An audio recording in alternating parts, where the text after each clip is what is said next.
Every year, we get a new set of teams in the playoffs, and the trick is to find out who that'll be.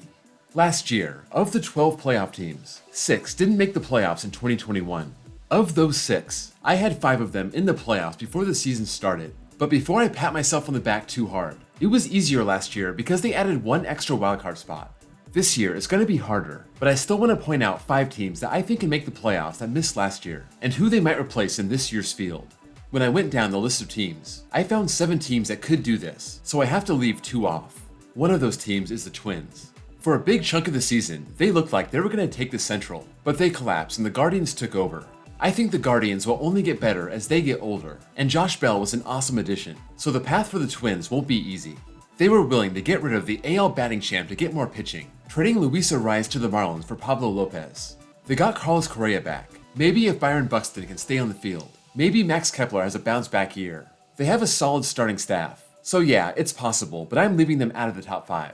The other team is the Brewers. They have been a playoff stalwart for years, and last year they looked to be cruising once again, but that fell apart after the trade deadline.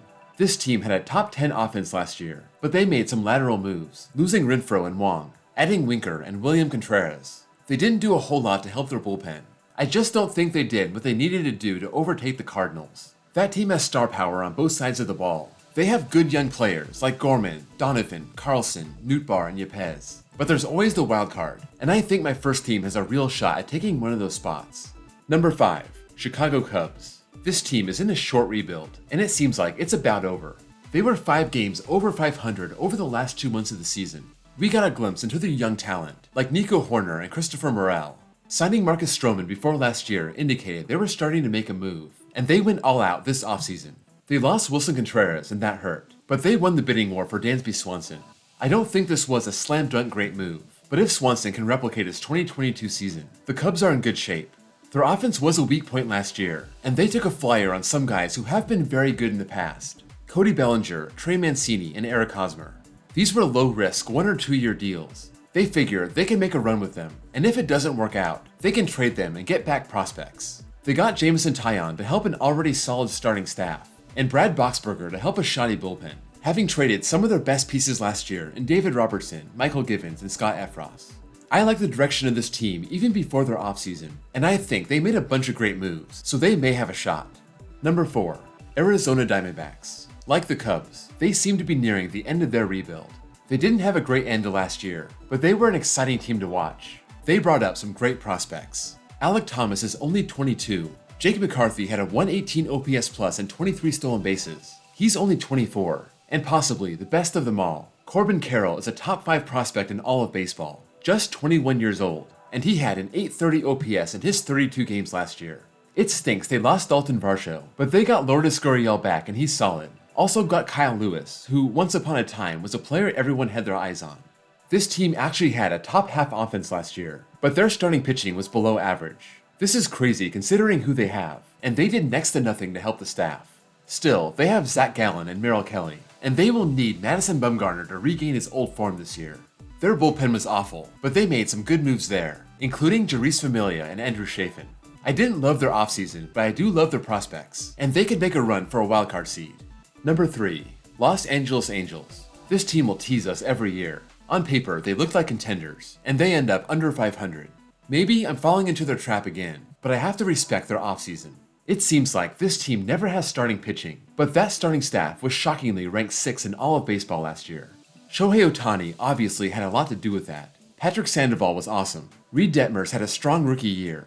Jose Suarez was good. And now they have Tyler Anderson, who's coming off the best season of his career. Their bullpen was middle of the pack. They traded Raisel Iglesias mid-season, but Jimmy Herget was a good replacement as a closer, and they got Carlos Estevez, who had a really good season in Colorado last year. Their offense was the big problem, ranked 6th to last in baseball. This is where they focused their offseason moves. They brought in Gio Urshela, Brandon Drury, and Hunter Renfroe. Will this team be better than Houston? I would never bet on that, but the Angels are set up to make a wildcard run. As always, health is the key. Ohtani needs to be as good as he has been. Trout and Rendon need to stay on the field. Walsh and Ward need to do their thing. The Angels have reason to be optimistic. Number 2, Baltimore Orioles. This team had to go through the depths of hell during this rebuild, losing 110 games in 2021, but they won 31 more games in 2022 and the future has arrived. They almost made the playoffs last year, and if they had kept Trey Mancini and Jorge Lopez, they may have pulled off that last wildcard spot. Management didn't want to mess up their plan for an outside shot at a wildcard spot, so those guys were traded, and their rebuild continues on.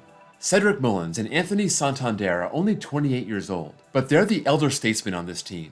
We saw great things from Adley Rutschman, Ryan Mountcastle, Austin Hayes, Kyle Stowers, and the #1 prospect in baseball, Gunnar Henderson. These guys are only going to get better. They also added Adam Frazier and James McCann to help, and their offense was only 20th in baseball, so that will have to improve.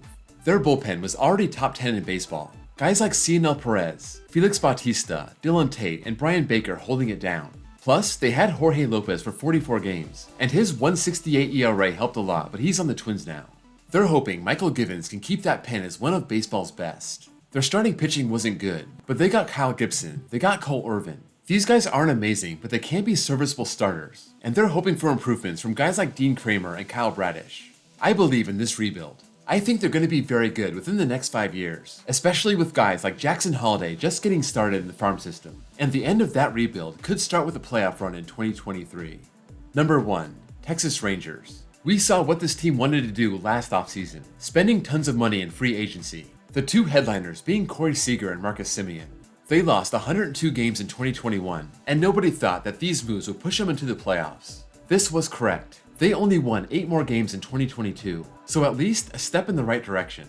Despite their 94 losses, they had the 12th best bullpen and the 12th best offense, well within the top half of the majors, but their starting staff was 6th to last. Management obviously wants to win now, so they focused almost all their money on starting pitchers. They were able to re-sign last year's ace, Martin Perez, and then the other guys came rolling in.